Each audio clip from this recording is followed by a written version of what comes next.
College உள்ள நடந்திருக்கு அப்படின்னும் போது நிர்வாகம் இந்த மாதிரியான விஷயங்கள் செய்கிறாங்க, ஒரு பனிஷ் பண்ணுறாங்க அப்படின்னா கண்டிப்பாக ஏற்கத்தக்கது தான். ஆனால் வெளியே நடந்த ஒரு விஷயத்துக்கும் டீசெண்டாக இருக்கக்கூடிய ஒரு செல்ஃபி ஃபோட்டோவை போஸ்ட் பண்ணி அந்த ஃபோட்டோவுக்காக இவங்க இவ்வளோ ரியாக்ட் பண்ணுறது கொஞ்சம் அதிகமாக தான் தெரியுது. அது மட்டும் இல்லாமல் எந்தெந்த விஷயங்களை கண்டிக்கணும் அப்படிங்கிற ஒரு லிமிட் இருக்குது. யாரோட பர்சனல்லையுமே தலையிடக்கூடாது அப்படிங்கிற ஒரு லிமிட்டும் இருக்குது.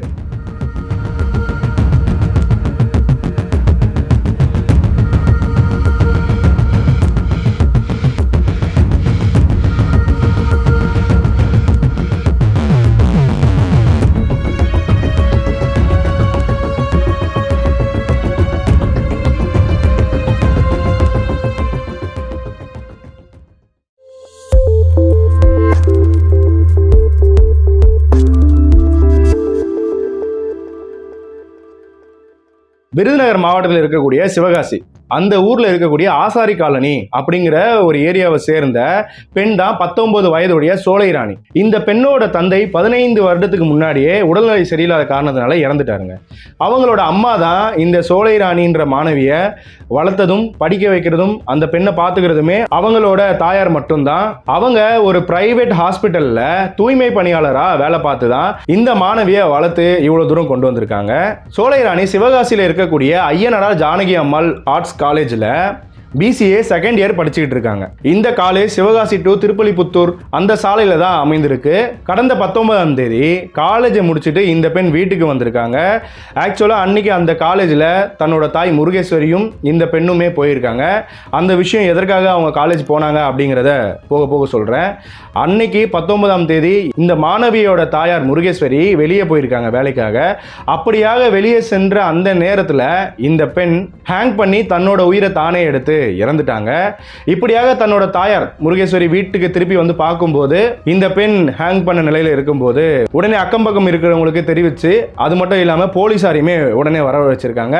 இந்த மாணவியோட உடலை மீட்டு உடனே மருத்துவமனைக்கு அட்டாப்சிக்காக அனுப்புறாங்க. இதையடுத்து போலீசார் வழக்கு பதிவு பண்ணி இந்த விசாரணையில இறங்குறாங்க. அப்படியாக விசாரணையை இறங்கும் போது சோலைராணியோட தாயார் முருகேஸ்வரி சொல்லக்கூடிய விஷயங்கள் கொஞ்சம் அதிர்ச்சியாகவே தான் இருந்துச்சு அப்படின்னு சொல்லலாம்.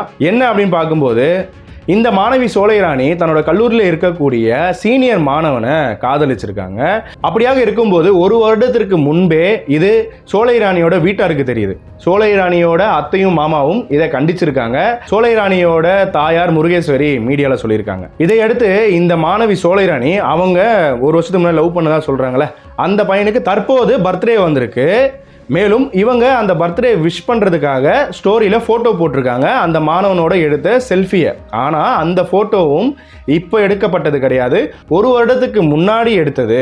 மேலும் அந்த ஃபோட்டோவும் காலேஜ் கேம்பஸ்குள்ளே எடுக்கப்படலை, காலேஜ் கேட்டு வாசலில் நின்று எடுக்கப்படலை, வெளியே ஒரு பப்ளிக் பிளேஸில் எடுக்கப்பட்ட ஒரு ஃபோட்டோ. அந்த ஃபோட்டோவை ஸ்க்ரீன்ஷாட் பண்ணி கல்லூரி உதவியாளர் மணிமாறன் அப்படிங்கிற ஒரு ஆளுக்கு இந்த காலேஜிலிருந்து பாஸ் அவுட் ஆன ஒரு மாணவி அனுப்பியிருக்காங்க. இதையடுத்து இந்த உதவியாளர் மணிமாறன் காலேஜ் பிரின்சிபல் அசோக் அவர்கிட்ட காமிச்சிருக்காங்க. இதையடுத்து தான் பிரின்சிபல் இந்த மாணவி சோலைராணியை கூப்பிட்டு கண்டிச்சிருக்கிறதா சொல்லப்படுது. அது மட்டும் இல்லாமல் இந்த மாணவியை இந்த ஒரு விஷயத்தை வச்சு அங்கே நடக்கக்கூடிய எந்த செலிப்ரேஷன்லையுமே எந்த போட்டிகள்லையுமே பார்ட்டிசிபேட் பண்ணாமல் இந்த கல்லூரி நிர்வாகம் அலக்கழிச்சிருக்கு. இதையடுத்து இந்த ஸ்டூடெண்ட் சோலைராணியோட அம்மாவை கூப்பிட்டுருக்காங்க பிரின்சிபல் அசோக். அவங்கள மிக கடுமையான வார்த்தைகளால கண்டிச்சிருக்காங்க அப்படிங்கிறது தான் சொல்லப்படுது. அப்பாலஜி லெட்டர் ஒன்று கேட்டிருக்காங்க, ஐடி கார்டை பிடிங்கி வச்சிருக்காங்க. ஓகேங்களா? ஆனால் அந்த அப்பாலஜி லெட்டருமே எந்தவித ரெஸ்பான்ஸோட கரெக்டான ரெஸ்பெக்டோட வாங்கலை அப்படிங்கிறது தான் பல சோர்ஸ் மூலிமா நமக்கு தெரிய வருது. ஆனால் நியூஸ் மீடியாவில் இதை பற்றி சொல்லவே இல்லை. முதல்ல நம்ம நியூஸ் மீடியாவில் இருக்கிறத பார்த்துருவோம், பின் மாணவர்கள் மூலிமா வந்த சோர்ஸ் என்ன அப்படிங்கிறத நம்ம பார்க்கலாம். அது மட்டும் இல்லாமல் இந்த விஷயம் தொடர்ந்தா டிசி கொடுப்போம் அப்படிங்கிற அளவுக்கு கடுமையான வார்த்தைகளால் பேசினதா சொல்லப்படுது. மேலும் கடந்த திங்கட்கிழமை 19 ஜனவரி 2026 அன்னைக்கு தான் இந்த சோலைராணியோட அம்மாவை கூப்பிட்டு கண்டிச்சிருக்காரு இந்த பிரின்சிபல் அசோக். இதையடுத்து செவ்வாய்க்கிழமை, அதாவது மறுநாள் 20ஆம் தேதி வர சொல்லியிருக்காங்க. அன்னைக்கு ஈவினிங் இவங்க வீட்டுக்கு போயிட்டாங்க. அப்படியாக போன போது தான் இந்த மாணவி தன்னோட உயிரை தானே எடுத்து இறந்துட்டாங்க. மேலும் இந்த மாணவி தற்கொலைக்கு முன் ஒரு மெசேஜை இந்த காதலிச்ச அந்த பையனுக்கு அனுப்பியிருக்காங்க. அந்த மெசேஜுமே நான் ஸ்க்ரீன்ஷாட்டாக போடுறேன். அப்போது இந்த பெண் எந்த ஒரு மன உளைச்சலுக்கு தள்ளப்பட்டிருக்காங்க அப்படிங்கிறது பாருங்க. ஒரு விஷயம் நடந்தது, இந்த மாணவியை கூப்பிட்டு கண்டிச்சிருக்காங்க அப்படின்னும் போது மறுபடியும் தன்னோட தாயாரை கூப்பிட்டு கடுமையான வார்த்தைகளை பேசி கடுமையான கண்டிப்புகளை சொல்லியிருக்காங்க. ஓகே, அப்பாலஜி லெட்டர் கேட்டிருக்காங்க, ஓகே. ஆனால் ஏன் அந்த அப்பாலஜி லெட்டர் வாங்குறதுக்கு முன்னாடி அலைய விட்டுருக்காங்க? இதெல்லாம் தானே இந்த பெண்ணுக்கு ஒரு மன உளைச்சல் ஆயிடுச்சு அப்படிங்கிறது தான் அங்கே இருக்கக்கூடிய சோர்சஸ் மூலிமா நமக்கு கிடைக்கிற ஒரு தகவல். இனிமே இது மாதிரி நடக்காது அப்படிங்கிற மன்னிப்பு கடிதமும் நம்ம கொடுக்குறோம். ஆனாலும் இந்த காலேஜில் நம்மளை ரொம்ப டார்ச்சர் பண்ணுறாங்களே அப்படிங்கிற காரணத்தினால இந்த மாணவி மிகவுமே மன உளைச்சலுக்கு உள்ளாயிருக்காங்க. இந்த ஒரு ரீசனால தான் மறுநாள் செவ்வாய்க்கிழமை வர சொல்லியிருந்த போதிலும் அன்னைக்கு ஈவினிங்கே இந்த பெண் தன்னோட உயிரை மாய்த்ததா சொல்லப்படுது. நியூஸ் மீடியாக்களில் 20ஆம் தேதி தான் இந்த பெண் இறந்துட்டாங்க அப்படின்னு சொல்லப்படுது. ஆனால் அங்கே இருக்கக்கூடிய மாணவர்கள் 19ஆம் தேதி இவங்களை இப்படி அலைய விட்டுருக்காங்க. இதை அடுத்து செவ்வாய்க்கிழமை வர சொல்லியிருக்காங்க. ஆனால் அதுக்குள்ளே இந்த பெண் மன உளைச்சலால் இந்த மாதிரி பண்ணிட்டாங்க அப்படிங்கிற ஒரு தகவல்களும் நம்மளால் பார்க்க முடியுது. இதை அடுத்து தான் அங்கே ஒரு பெரிய போராட்டமானது வெடிக்குதுங்க. மேலும் அங்கே இருக்கக்கூடிய இந்திய மாணவர்கள் சங்கத்தை சேர்ந்த மாணவர்கள் எல்லோருமே அங்கே போராட்டத்தில் இறங்குறாங்க. இந்த முதல்வர் அசோக், உதவியாளர் மணிமாறன், அப்புறம் இந்த புகைப்படத்தை எடுத்து உதவியாளர் மணிமாறனுக்கு அனுப்புன அந்த மாணவி, அதாவது பாஸ் அவுட் ஆன அந்த மாணவி, இவங்க எல்லோரும் மேலேயுமே ஆக்ஷன் எடுக்கணும். இவங்க எல்லோருமே விசாரிக்கப்படணும். மேலும் பாதிக்கப்பட்ட இந்த குடும்பத்திற்கு நிதி வழங்கப்படணும் அப்படிங்கிறது அவங்களோட கோரிக்கையாக இருக்குது. மேலும் இந்த மாணவியோட தற்கொலைக்கு நீதி வேணும் அப்படின்னு தான் போராட்டத்தை ஆரம்பிக்கிறாங்க. இதையடுத்து உயர்கல்வி மதுரை மண்டல துணை இயக்குனர் கலைசெல்வி அவர்கள், ஸோ இவங்க இந்த 3 பேர் மேலேயுமே ஆக்ஷன் எடுப்பதாகவும் கரெக்டான விசாரணை நடக்கும் அப்படின்னு உறுதியளித்ததன் பின் தான் இந்த போராட்டமானது கலைக்கப்பட்டிருக்கு. மேலும் மறு உத்தரவுக்கு பின் தான் இந்த காலேஜ் ஆனது திறக்கப்படும். அது வரைக்கும் லீவ் தான் அனௌன்ஸ் பண்ணியிருக்காங்க. இது வரைக்கும் நம்ம பார்த்தது எல்லாமே நியூஸ் மீடியாவில் சொல்லப்படுற விஷயங்கள். அங்கே இருக்கக்கூடிய மாணவர்கள் சில விஷயங்கள் சொல்கிறாங்க. அதையுமே நம்ம என்ன அப்படிங்கிறத பார்த்துடலாம். இந்த மாணவி சோலைராணி அவங்க போஸ்ட் பண்ண அந்த ஃபோட்டோ 1 வருஷத்துக்கு முன்னாடி எடுக்கப்பட்டது. இதை நான் ஆல்ரெடி சொல்லியிருந்தேன். அது மட்டும் இல்லாமல் இந்த ஃபோட்டோவானது ஒரு பப்ளிக் பிளேஸ், அதாவது சாச்சியாபுரம் சிவகாசி ரோட்ல இருக்கக்கூடிய ஆவின் பாலகத்துக்கு முன்னாடி நின்று எடுக்கப்பட்ட ஒரு ஃபோட்டோ. அந்த ஃபோட்டோவை தான் இவங்க ஸ்டோரியாக போட்டிருக்காங்க. இது அந்த பெண்ணோட தனிப்பட்ட ஒரு உரிமை. அது மட்டும் இல்லாமல் இன்னொரு விஷயம், இந்த சோலைராணி அவங்க லவ் பண்ணுற அந்த பையன் பாஸ்ட் அவுட். இந்த காலேஜ் உள்ளேயே அந்த பையன் இல்லை. பப்ளிக் பிளேஸில் எடுக்கப்பட்ட ஃபோட்டோ. அந்த பையன் காலேஜுக்குள்ளேயும் இல்லை. காலேஜுக்குள்ளே எடுக்கப்பட்ட ஃபோட்டோவான்னு கேட்டால் அதுவும் இல்லை. காலேஜுக்கு வெளியே எடுத்த ஃபோட்டோவா, காலேஜ் கேட்டு முன்னாடி எடுத்த ஃபோட்டோவா அப்படின்னு கேட்டால் அதுவுமே இல்லை. ஸோ இந்த ஃபோட்டோ விவகாரத்தில் காலேஜ் நிர்வாகம் தலையிடுறதுக்கான அவசியமும் இல்லை. அது மட்டும் இல்லாமல் டிசம்பர் எண்ட்லேயே இந்த விஷயமானது நடந்திருக்கு. அப்போவே காலேஜ் கூப்பிட்டு கண்டிச்சிருக்காங்க. மேலும் காலேஜில் நடந்த அந்த போட்டிகளோ ஃபங்க்ஷன்ல எதுலையுமே கலந்துக்க விடாமல் இந்த பெண்ணை அவமதிச்சிருக்காங்க. அதுலேயே இந்த மாணவி மிகவும் மன உளைச்சல் அடைஞ்சிருக்காங்க. சரி, ஓகே, இது ஒரு தண்டனையாக எடுத்துக்கலாம் அப்படின்னாலுமே 19ஆம் தேதி நான் ஆல்ரெடி சொன்ன மாதிரி இந்த சோலைராணியோட தாயார் முருகேஸ்வரியும் வர வச்சு கடுமையாக கண்டிச்சிருக்காங்க. அப்பாலஜி லெட்டரும் கேட்டிருக்காங்க. அந்த லெட்டர் கொடுக்கும்போது தான் அலைய விட்டுருக்காங்க அப்படிங்கிறது சொல்லியிருந்தேன்.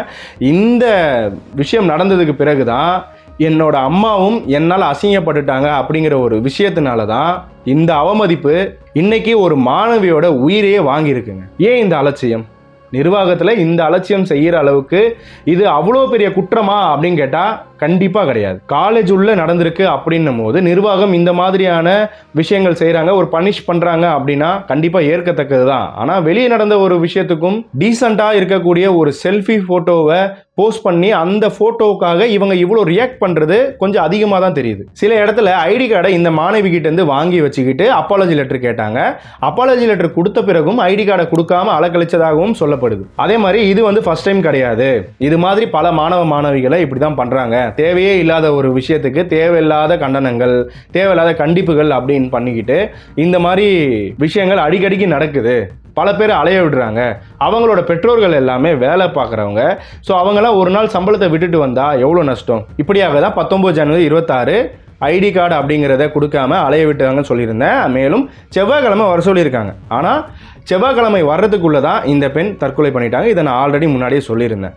மேலும் அது மட்டும் இல்லாமல் இந்த புகைப்படத்தை ஸ்க்ரீன்ஷாட் பண்ணி உதவியாளர் மணிமாறனுக்கு அனுப்பின அந்த மாணவியும் இந்த மணிமாறனும் தான் இந்த ஒரு சம்பவத்தில் மேஜர் ரோல் ப்ளே பண்ணியிருக்கிறதா அப்படிங்கிற ஒரு தகவல்கள் அங்கேருந்து நமக்கு சோர்ஸஸாக கிடச்சிருக்கு.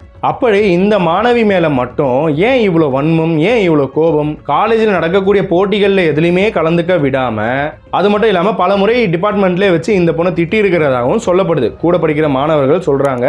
அப்படி இருக்கும்போது இதெல்லாம் பார்க்கும்போது ஏன் இவ்வளோ வன்மம்? அந்த அளவுக்கு இது பெரிய பிரச்சனையா இல்லை பெரிய ஒரு விஷயமா அப்படின்னு கேட்டால் கண்டிப்பாக கிடையாது. காலேஜ் உள்ள இது மாதிரியான அட்டூழியங்கள் நடந்திருந்தா, ஏதோ தவறுகள் பண்ணியிருக்காங்க அப்படின்னா கண்டிப்பாக கேட்கக்கூடிய கண்டிக்கக்கூடிய விஷயம்தான். ஆனால் ஒரு ஃபோட்டோ ஸ்டோரியாக போட்டதுக்காக இந்த மாணவியை ஏன் இவ்வளோ டார்கெட் பண்ணணும்? நாம் எல்லாமே விட்டுறலாம்.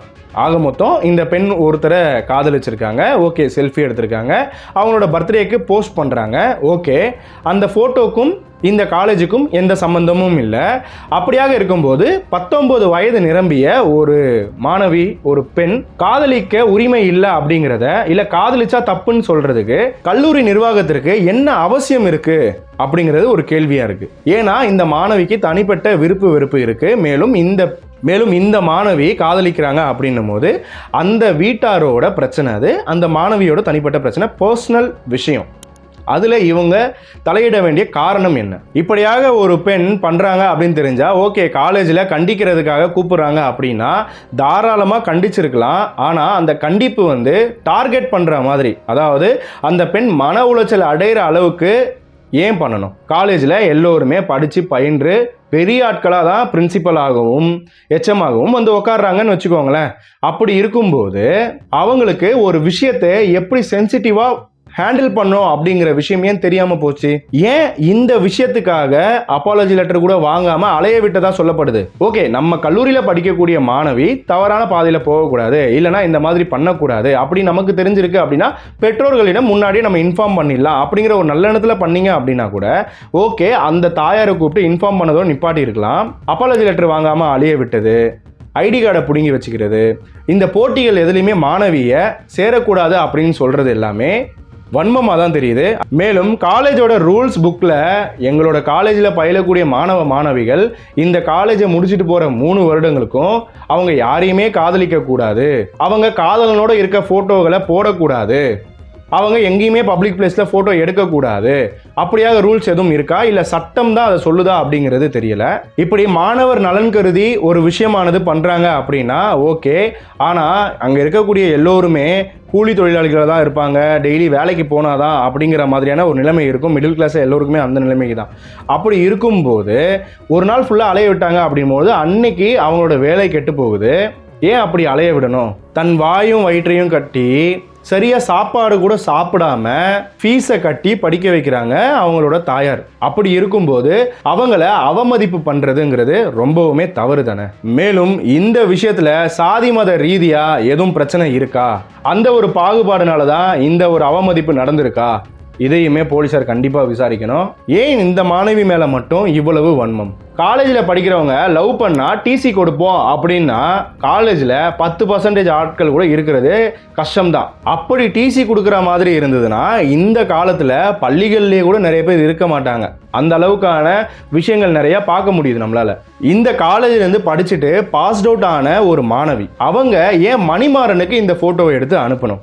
அப்படி அந்த மாணவிக்கு இந்த சோலைராணி மேலே ஒரு நலன் இருக்குது, நலன் கருதி பண்ணியிருக்காங்க அப்படின்னா அதை அந்த சோலைராணியோட தாயார்கிட்டயே அந்த பெண் சொல்லியிருக்கலாமே, இந்த மாதிரியான விஷயங்கள் இருக்குது கொஞ்சம் பார்த்துக்கோங்க அப்படின்னு சொல்லியிருக்கலாமே. அதை விட்டுட்டு அங்கே வேலை பார்க்கக்கூடிய உதவியாளர் மணிமாறனுக்கு ஏன் அனுப்பணும்? மணிமாறன் ஏன் இதை பிரின்சிபல் அசோக் கிட்ட காமிக்கணும் அப்படிங்கிறது தெரியல. இந்த மாணவிக்கும் பாஸ்ட் அவுட் ஆன அந்த மாணவிக்கும் என்ன தகராறு? இவங்களுக்கு இந்த மாணவி காதலிக்கிறது பிரச்சனையா, இல்லை காதலிக்கக்கூடிய அந்த மாணவன் தான் பிரச்சனையா, அந்த மாணவன் மேலே இருக்கக்கூடிய கோபத்தை ஏதும் இந்த மாணவி மீது காட்டினாங்களா அப்படிங்கிறதும் ஒரு கேள்விக்குறியா இருக்கு. பொதுவாகவே எல்லா காலேஜிலுமே அங்கே படிக்கக்கூடிய ஸ்டூடெண்ட்ஸோட பேரண்ட்ஸ் கட்டுற அந்த ஃபீஸில் தான் அங்கே இருக்க எல்லோருமே சம்பளம் வாங்குறாங்க.